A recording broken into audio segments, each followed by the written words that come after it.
Hello everyone, I am Luqman Hussain Ansari, an English language trainer and mentor. Today I am going to start a complete series of tenses.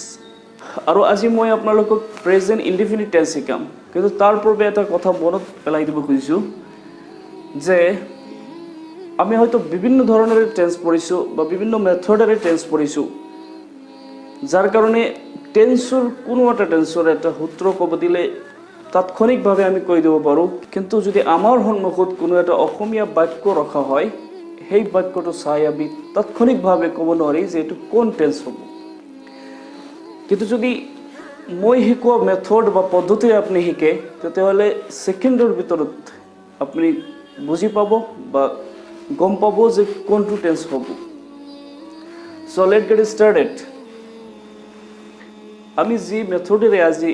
শিকিম সেই মেথডটোৰ নাম হ'ল SAS concept SAS concept মানে হ'ল S মানে হ'ল symbol A মানে হ'ল অক্সিলাৰি আৰু S মানে হ'ল স্ট্ৰাকচাৰ সেই স্ট্ৰাকচাৰটো হ'ল সাইন্টিফিক মেথড 2 আৰু যদি সাইন্টিফিক মেথড 2 ৰ স্ট্ৰাকচাৰটো এতিয়ালৈকে আপোনালোকে চোৱা নাই তেতিয়াহ'লে আই বটনত ক্লিক কৰি এতিয়াই চাই লওক নাইবা ডেসক্ৰিপচনত থকা লিংকত গৈ আপুনি এতিয়াই সাইন্টিফিক মেথড 2 টো চাই লওক তাৰ কাৰণ হ'ল স্ট্ৰাকচাৰটো হ'ল সাইন্টিফিক মেথড 2 ৰ যেটো স্ট্ৰাকচাৰ হেটো স্ট্ৰাকচাৰে আমি এই বাক্যটো ট্ৰান্সলেচন কৰিম যদি এই ভিডিওটো চোৱা নাই তেতিয়াহ'লে বুজাত অকমান অসুবিধা হ'ব সেই কাৰণে এই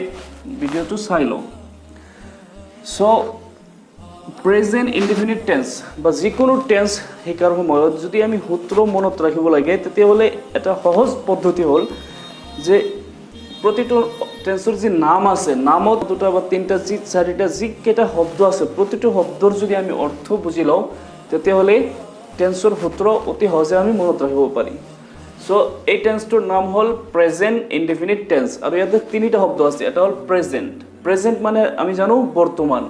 ইনডেফিনিট ডেফিনিট তাৰ লগত ইন লগাই তো নেগেটিভ অৰ্থত আহিছে তো ডেফিনিট মানে হ'ল নিৰ্দিষ্ট আৰু ইন লগাৰ কাৰণে হেটোৰ অৰ্থ হৈ গ'ল অনিৰ্দিষ্ট আৰু টেন্স মানে আমি জানো কাল সো বৰ্তমান কালত অনিৰ্দিষ্ট সময়ত কোনো এটা কাম কৰা বা হোৱা বুজালে প্ৰেজেন্ট ইনডিফিনিট টেন্স সো মনত ৰখাৰ কাৰণে অতি সহজ পদ্ধতি কৈ দিলো এতিয়া আহো প্ৰেজেন্ট ইনডিফিনিট টেন্সৰ আমি সূত্ৰটো শিকিলো কিন্তু কোনো এটা অসমীয়া বাক্য যদি আমাৰ সন্মুখত ৰখা হয় আৰু যদি হেতু প্ৰেজেন্ট ইনডিফিনিট টেন্সৰ হয় আমি কেনেকৈ গম পাম তাৰ কাৰণে সহজ পদ্ধতি হ'ল ইয়াতে সিম্বল দিয়া আছে সিম্বল মানে হ'ল চিহ্ন সো চিহ্নবোৰ কি ও উদ্দেশ্য বা আ বা এনে ধৰণৰ এই তিনটা যিকোনো এটা সাউন্ড থাকিলেও হ'ব সো এই বাক্যটোত চাওক মই প্ৰতি সপ্তাহত গুৱাহাটীলৈ যাওঁ এই হেকত উ আছে তো উ আ বা ইয়ে তেও গুৱাহাটীলৈ যায় এই সাউন্ডটো আছে তো এই তিনিটা সিম্বলৰ যিকোনো এটা সিম্বল যদি আমি অসমীয়া বাক্যৰ হেকত পাও তেতিয়াহ'লে আমি গম পাব লাগিব যে এটো এটা প্ৰেজেন্ট ইনডিফিনিট টেন্স সো তাৰপিছত হ'ল অক্সিলাৰি প্ৰতিটো টেন্সৰ এটা অক্সিলাৰি নিৰ্দিষ্ট অক্সিলাৰি থাকে সো প্ৰেজেন্ট ইনডিফিনিট টেন্সৰ অক্সিলাৰি হ'ল সাবজেক্টৰ পিছত ভাৰ্ব আৰু কেতিয়াবা ভাৰ্বৰ লগত এস বা ইএস আহে সেই বিষয়টোলৈ পিছত আলোচনাত আহি আছো তাৰ পিছত অবজেক্ট মানে হ'ল 1 2 3 4 5 যেটো আপোনালোকে সাইন্টিফিক মেথড 2 চাইছে সো এই বাক্যটোক আমি সাইন্টিফিক মেথড 2 অনুযায়ী ট্ৰান্সলেচন কৰিম মই আশা কৰো আপোনালোকে সাইন্টিফিক মেথড 2 টো চাইছে গতিকে এই ভিডিওটো বুজাত আপোনাৰ সহজ হ'ব সো সাইন্টিফিক মেথড 2 আমি পঢ়িছিলো যে কোনো এটা অসমীয়া বাক্যৰ ইনস্ট্যান্টলি ট্ৰান্সলেচন কৰিবলৈ হলে 6টা স্টেপ মানিব লাগে তাৰে প্ৰথম স্টেপটো আছিল ভাৰ্ব নিৰ্ণয় কৰা ভাৰ্বটো বাছি উলিওৱা সো মই প্ৰতি সপ্তাহত গুৱাহাটীলৈ যাওঁ কোনটো ভাৰ্ব ক্ৰিয়া কোনটো শব্দই বুজাই আছে যাও শব্দটোৱে ক্ৰিয়া বুজাই আছে গতিকে ইয়াৰ তলত আনষ্টানি ভি ফৰ ভাৰ্ব হলো স্টেপ নম্বৰ 2 আছিল সাবজেক্ট নিৰ্ণয় কৰা সাবজেক্ট যে কামটো কৰে আমি জানো সো মই প্ৰতি সপ্তাহত গুৱাহাটীলৈ যাওঁ এই যোৱা কামটো কোনে কৰিছে মই গতিকে মই হ'ব সাবজেক্ট মই শব্দৰ তলত আনষ্টানি এস ফৰ সাবজেক্ট বহালো Step number 3 আছিল 1 2 3 4 5 নিৰ্ণয় কৰা সো 1 আছিল এটা প্ৰশ্ন ভাৰ্বক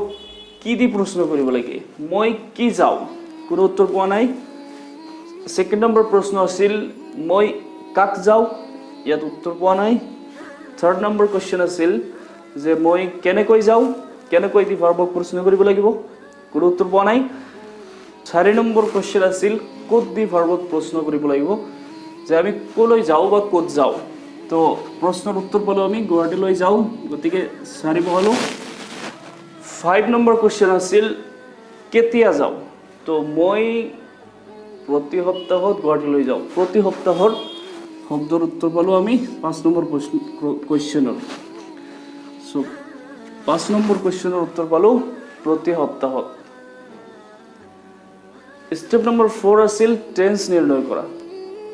যেহেতু আজি টেন্স পঢ়ি আছো টেন্সটো আমি নিৰ্ণয় কৰিব লাগিব টেন্স নিৰ্ণয় কৰিবলৈ হলে আমি ইতিপূৰ্বে পঢ়িছো যে যিকোনো টেন্সৰ সিম্বল আছে সেই সিম্বলবোৰে দি আমি বাছি উলিয়াব লাগিব যে কোনটো টেন্স হৈ আছে সো প্ৰেজেন্ট ইনডিফিনিট টেন্সৰ আমি তিনিটা সিম্বল পঢ়িছিলো ও 29 বা আ সো ও 29 বা আৰ পৰা ও সিম্বলটো আমি পালো গতিকে আমি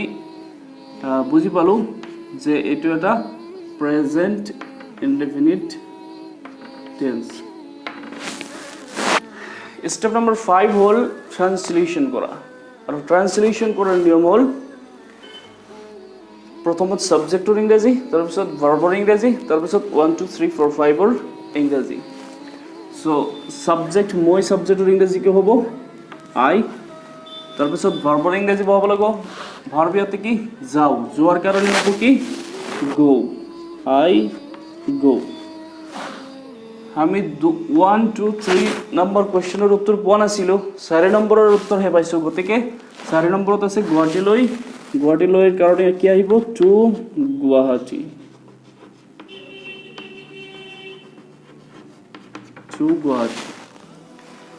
আৰু 5 নম্বৰ প্ৰশ্নৰ উত্তৰ পাইছো প্ৰতি সপ্তাহৰ কাৰণে কি আহিব ইংৰাজী every week সো মই প্ৰতি সপ্তাহত গুৱাহাটীলৈ যাও তাৰ ট্ৰান্সলেশন কি হল I go to Guwahati every week step number 6 আছিল ফৰ্মস অফ ভাৰ্ব বহুৱা আৰু ফৰ্মস অফ ভাৰ্ব বা অক্সিলাৰি হল একেই বস্তু সো প্ৰেজেন্ট ইনডিফিনিট টেন্সৰ অক্সিলাৰি বা ফৰ্মস অফ ভাৰ্ব হল সাবজেক্টৰ পিছত ভাৰ্ব বহুৱা সো ইয়াতে সাবজেক্টৰ পিছত আমি ভাৰ্ব বহাই দিছো গতিকে কোনো কাম নাই সো এই এটা টেন্সৰ আমি ট্ৰান্সলেশন কৰি ললো এটা বাক্যৰ আমি ট্ৰান্সলেশন কৰিলো আৰু এই বাক্যটো আছিল এফাৰ্মেটিভ অৰ্থাৎ হয় বদল আৰু এই এফাৰ্মেটিভ বাক্যটো তিনি ধৰণৰ হ'ব পাৰে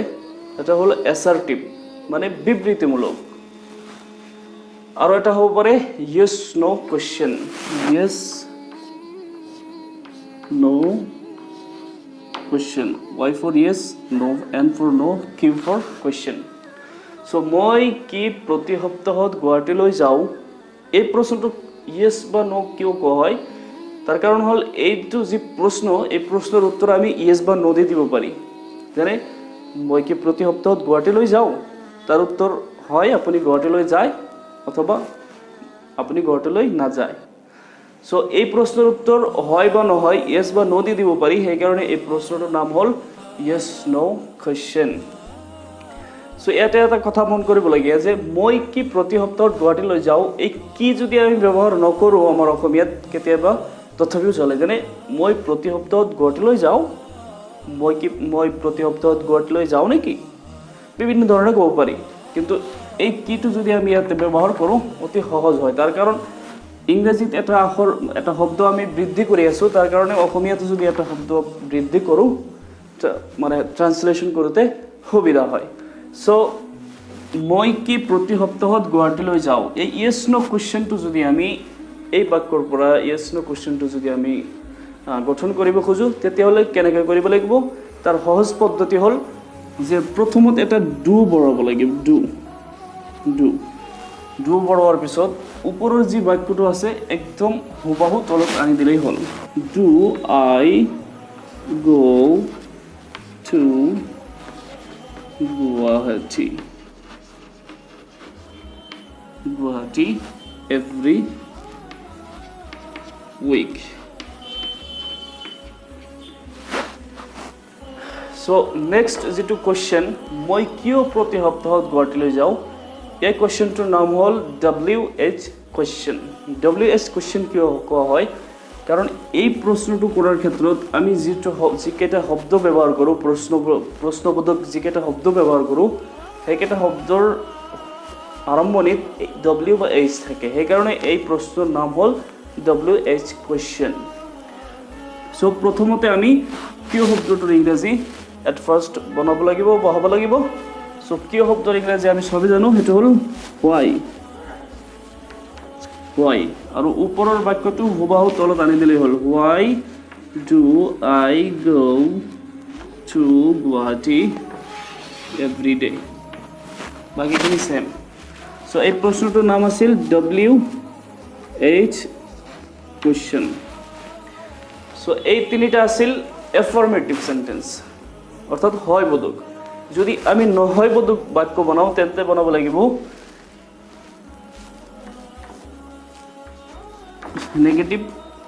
নেগেটিভ অ্যাসাৰ্টিভৰ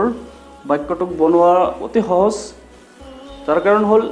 এই ওপৰৰ যি বাক্যটো আছিল এফাৰ্মেটিভত সেই বাক্যটোৰ ভিতৰত কেৱল যেহেতু আমি ইয়াতে নাযাও এটা শব্দ বঢ়াইছো এই নাৰ কাৰণে এটা extension কৰিব লাগিব এটা শব্দ বৃদ্ধি কৰিব লাগিব সো I go to শব্দটো এতে বহাই দিলো I go to Guwahati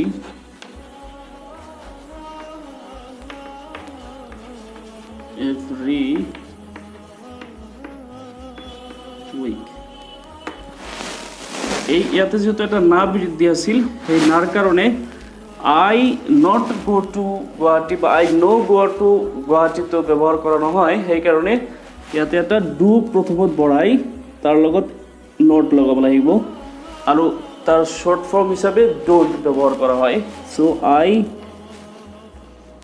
don't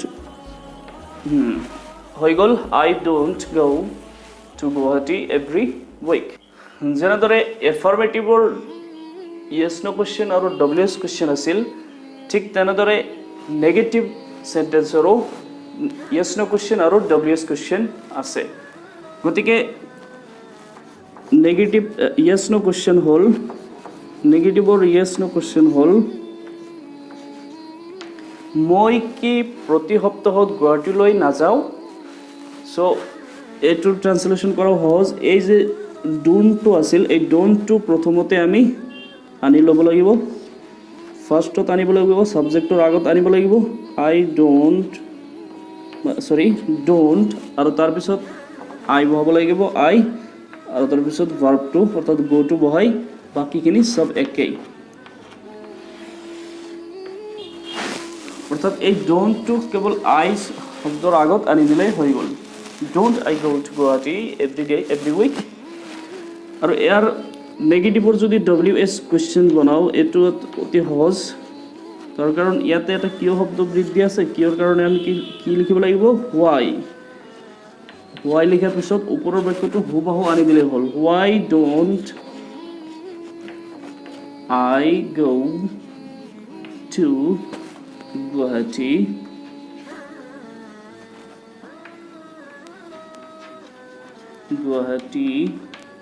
every week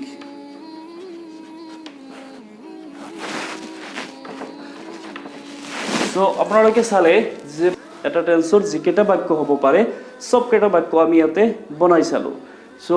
এই টেন্সৰ একদম A to Z আমি শিকি ললো এটা বস্তু কেৱল বাকি ৰৈ গল ভাৰ্বৰ পিছত s বা es কেতিয়া লাগে এই বিষয়ে আমি এটা ৰুল শিকিম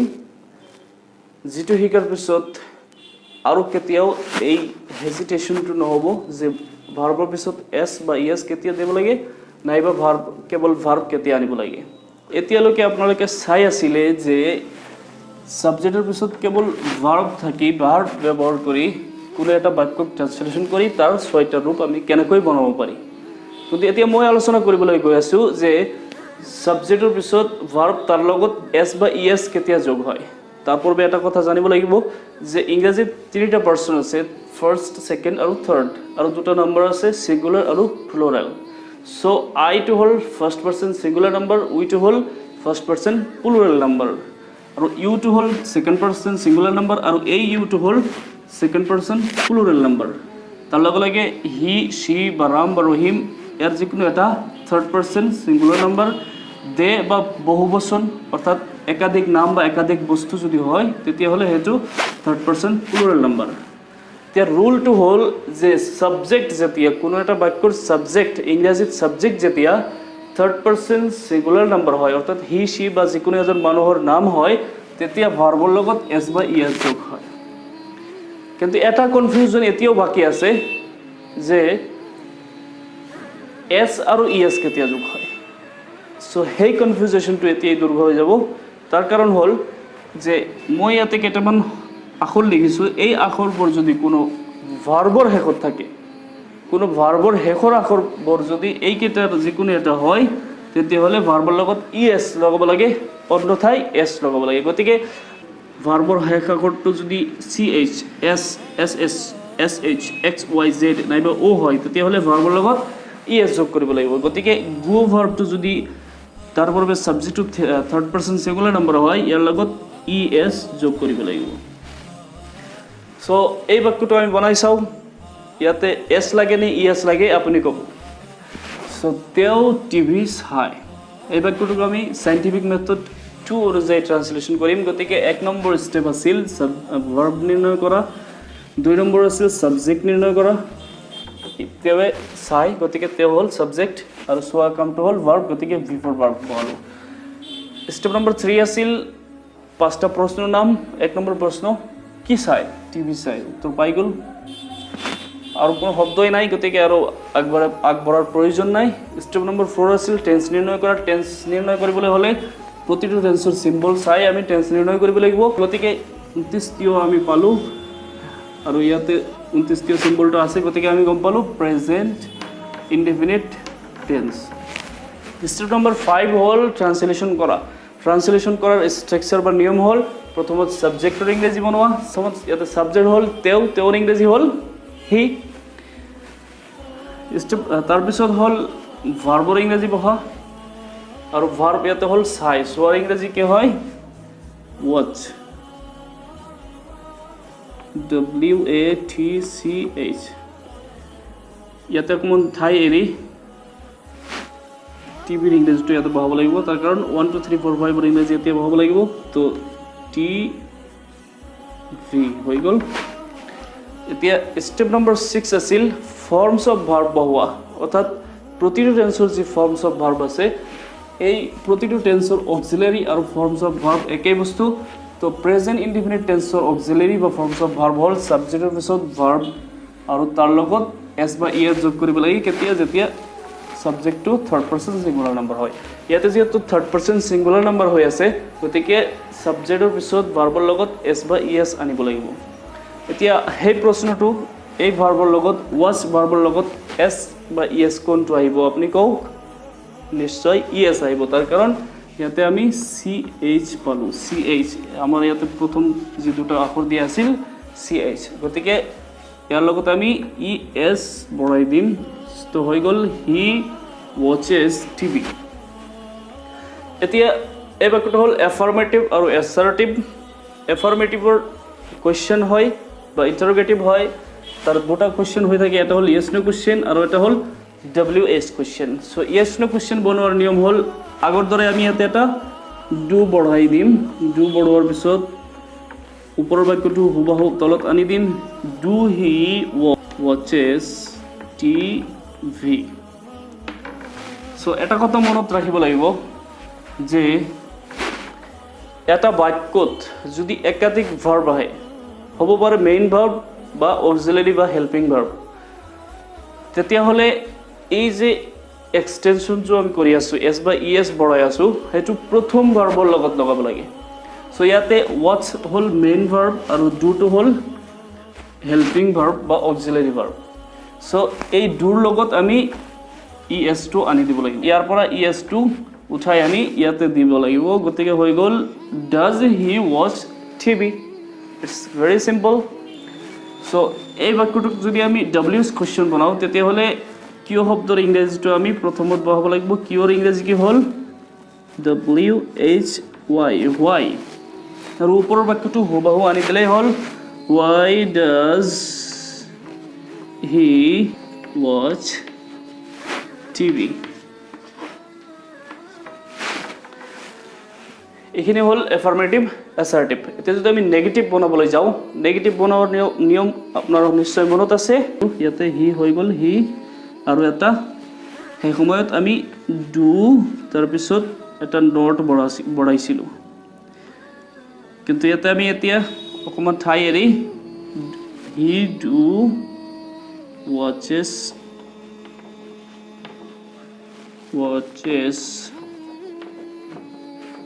TV অনাৰ পিছত যেহেতু ইয়াতে দুটা ভাৰ্ব আহি আছে প্ৰথম ভাৰ্বত ইয়াৰ পৰা ইএস টো আহি যাব উঠাই আনি লগাব লাগিব লগোৱাৰ পিছত হয় পদ থকাৰ কাৰণে ইয়াতে এটা নোট লগাব লাগিব আৰু নোটৰ শৰ্ট ফৰ্ম হিচাপে আমি এনেকে ব্যৱহাৰ কৰিব পাৰি N''T so he doesn't watch TV হৈ গ'ল এতিয়া প্ৰশ্ন কৰাৰ সময়ত এই গোটেই doesn't খিনিক সাবজেক্টৰ আগত আনি দিলে হ'ল doesn't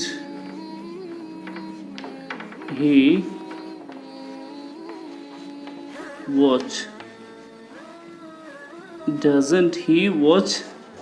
TV WS question আৰু সহজ WS ৰ ওয়াৰ্ডটো ইয়াতে লগাই দিও why তাৰ কাৰণ ইয়াতে কি আছে কিয়ৰ ইংৰাজী হ'ল why তাৰ পিছত ওপৰৰ বাক্যটো হুবহু আনি দিলে হ'ল why doesn't he watch TV so dear viewers আপোনালোকে চালে যে এটা সেশনত মই প্ৰেজেন্ট ইনডিফিনিট টেন্সৰ এৰ পৰা জেড লৈকে গোটেইখিনি কথা শিকাই দিলো সো যদি ভিডিওটো আপোনালোকৰ ভাল লাগিছে লাইক কৰক আৰু যদি বেয়া লাগিছে ডিসলাইকৰ বাটনটো আছেই শেয়াৰ এটা কৰিব কিন্তু থ্যাংক ইউ